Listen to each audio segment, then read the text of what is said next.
Rasulullah adalah makhluk ciptaan Allah Subhanahu wa taala yang sangat mulia. Jadi kemuliaan Rasulullah sallallahu alaihi wasallam itu mencangkup segala sesuatu. Baik itu berupa apapun yang mungkin kita anggap itu tidak ada nilainya. Akan tetapi dengan penisbatan kepada Rasulullah itu menjadi besar, bahkan lebih baik daripada dunia dan seisinya. Bagaikan kita memiliki cincin. Contoh, kita punya cincin. Cincin yang kita miliki, ketika kita memiliki niat mungkin memakai cincin hanya sebagai perhiasan, maka nilainya ya sebagai perhiasan. Walaupun mungkin harganya ratusan ribu, jutaan, bahkan puluhan juta, bahkan sampai ratusan juta, itu hanya sekedar kemewahan atau hanya sekedar daripada pernak-pernik dunia. Akan tetapi cincin yang kita miliki ketika dinisbatkan kepada Rasulullah dan kita pakai dengan cara adabnya Rasulullah, maka itu lebih baik daripada dunia dan seisinya. Apa yang membuat cincin ini mulia? Bukan karena harta, bukan karena mahalnya, bukan karena bagusnya, bukan karena indahnya, akan tetapi karena dinisbatkan kepada makhluk yang sangat mulia, yakni Rasulullah sallallahu alaihi wa alihi wasallam. Sehingga para ulama mengatakan segala sesuatu yang sunnah yang kita lakukan lalu kita bawa di dalam solat, maka kelipatan solat kita dilipatkan menjadi 70 kali lipat. Ini seperti cincin sunnahnya Rasulullah kita pakai di dalam solat. Bahkan mungkin ada sebagian orang mengkhususkan cincinnya untuk solat. Dan daripada adab pun memakai cincin adalah ketika dia memakai cincin dan cincin tersebut dia niatkan hanya untuk solat, maka dimakruhkan membawa ke dalam toilet. Itu daripada adabnya. Akan tetapi kembali kepada awal tadi, mulianya benda bukan karena bagus, bukan karena mahal, akan tetapi karena penisbatan kepada Rasulullah. Begitupun siwak contohnya. Mungkin bagi orang yang tidak mengetahui siwak, ini mungkin hanya menganggap kayu, menganggap kayu atau mungkin daripada apalah gitu, seperti ya tidak adalah nilainya. Akan tetapi karena dinisbatkan kepada Rasulullah, bahkan Rasulullah katakan salat bisiwak khair min sab'in raka'atan bighairi siwak.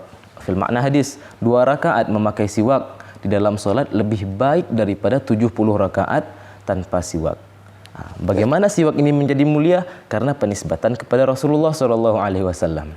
Begitupun orang yang bersiwak memiliki tata cara, memiliki adab, sebagaimana yang dikatakan para ulama, memegangnya seperti jempol di bawah, lalu telunjuk di atas, jari tengah di atas, jari manis di atas, dan kelingking di bawah. Ini adabnya. Dan begitupun ketika niat memakai siwak, sebaiknya seseorang ketika melakukan hal-hal atau segala sesuatu yang disampaikan Rasulullah, dia niatkan, ya Allah, aku bersiwak mengikuti Rasulullah.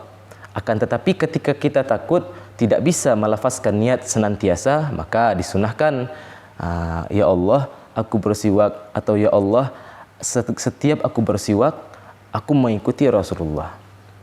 Seperti itu. Mulianya siwak, kayu yang ini, kayu mulia karena dinisbatkan kepada Rasulullah sallallahu alaihi wa alihi wasallam. Begitupun, rida atau sorban atau burdah yang kita gunakan, mungkin kalau kita jadikan hanya hiasan tidak ada nilainya. Akan tetapi ketika mengikuti pakaiannya Nabi mengikuti pakaiannya Rasulullah menjadi mulia karena pengikutan kepada pakaiannya Rasulullah sallallahu alaihi wasallam.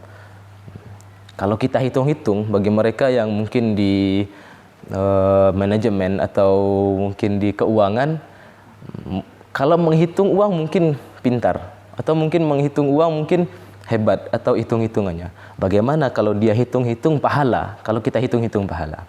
Contoh, solat menggunakan siwak 2 rakaat itu sama 70 kali salat tanpa siwak. Lalu kita pakai cincin kali 70. Lalu kita pakai rida dengan niat mengikuti Rasulullah kali 70. Pakai peci, pakai sorban mengikuti Rasulullah kali 70. Pakai gamis atau pakai koko, pakai jubah kali 70. Udah berapa itu daripada pahala yang didapati oleh seseorang tersebut. Dia ketahui, contoh ketika di bulan Ramadan, dikali 10, dikali 100, sampai pengalian tersebut tidak ada batasnya di sisi Allah Subhanahu wa taala kalau kita hitung-hitung. Akan tetapi hitungan kita itu lebih mulia semuanya daripada Allah yang menentukan pahala kita itu lebih mulia daripada apa yang kita hitung-hitungkan. Itu kita ibaratkan sebagai contoh.